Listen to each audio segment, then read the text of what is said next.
Joining us right now to discuss this is NewsNation legal contributor Jesse Weber. Good morning to you, Jesse. I think a lot of people are still wondering, it's not been made entirely clear, what evidence is there that China has access to American sensitive data? Right, and I think that's going to be a central question, and that's what separates this from other, countries and other kinds of tech platforms that people are concerned about. There is a very strong relationship between CCP and, of course, this company, and I think that's the biggest concern, and that might be something that has to be demonstrated by the government if there's ultimately a legal challenge. And I want to make this clear. Can Congress ultimately ban TikTok? Can this be a situation where the Commerce Secretary can ultimately ban it? Potentially, yes. The legal question we have to think about is, one, is this the least restrictive means with which to do this? And two, is it a content neutral reason? Let me explain what that means real quick. TikTok wouldn't be targeted or wouldn't be banned because there's, people dancing on it. It's not about that. It's about the platform creating a danger. It's by the platform of communication where it might be sharing the personal data of these users that is problematic. And I think that is the strongest argument for the US government to ultimately place restrictions on TikTok and potentially ban TikTok, that it's the platform, not the content, that is the concern. Okay, so the platform, would you say that it presents a clear and present danger to the United States? Okay, so that's very specific language. And when you use that language, what that's actually referring to is a test that happened years ago that we used to use to determine if something, violated, if something was within the freedom of speech. We've kind of replaced that with a different test. It's kind of like an imminent danger test. So I'm not necessarily sure that is the language we are going to use. We know that that is what congressmen have been using to suggest that it's a danger. I would say that you have to show the actual harm here, not the theoretical harm, but what is the actual harm, the actual data to say that this is necessary because national security interests can trump First Amendment freedom of speech interests. It's a difficult weighing test, but I think we're in a very uncharted territory right now with TikTok and this kind of app than we have been in the past. This was brought up by former President Trump years ago. He got a lot of pushback to force ByteDance, the company that owns TikTok, to not only be restricted here in the U.S., but to be sold to an American company.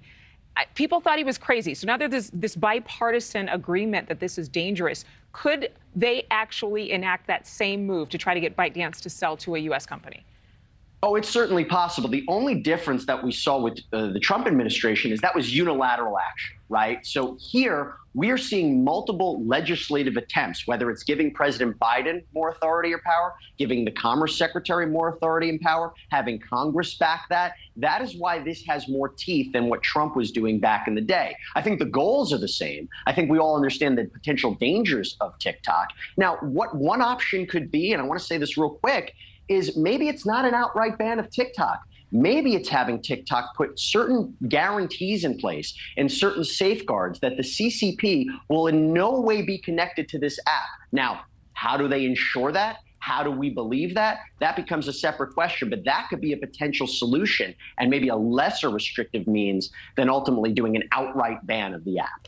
When it comes to banning, just as recently as November of 2022, the FCC changed rules and they banned a number of companies, almost, I think, a half dozen companies over the sale of surveillance equipment and two-way radio systems over national security concerns.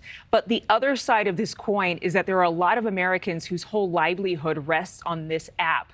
I mean, you remove the app, you ban the app, and they lose their audience. So are there any legal ramifications that we need to look into, particularly for individuals who actually live and breathe using this TikTok app?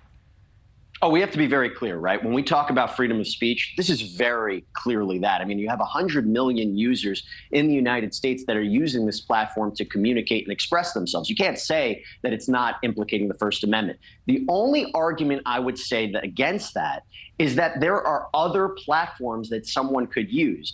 How different is providing content on Instagram versus TikTok? I go back to the conversation. It's not necessarily the content of TikTok that's problematic. It's the actual mechanism. We know the government can ultimately, not restrict the content of speech at times, but they can put safeguards in terms of how something's communicated, where something's communicated. So I think the argument would be there are other social media apps that you can use to make a living and to give and express yourself and express that content that you want to do. It just doesn't have to be TikTok, which is creating a problematic situation for our country. That's, I think, the argument that would be put forward. And it's because it is owned by a Chinese company, and the Communist Party has laws on the books that require that citizens and corporations can be forced to give up any information that's within their platform or their company. Let's be very clear. This wouldn't be banned because it's a Chinese company. It wouldn't be banned something because it's from Russia. It's the connection between the government and the company. It's that flow of information. Thank you for watching. Go to newsnationnow.com to find NewsNation on your television provider. And don't forget to click the red subscribe button below to get more of NewsNation's fact-driven, unbiased coverage.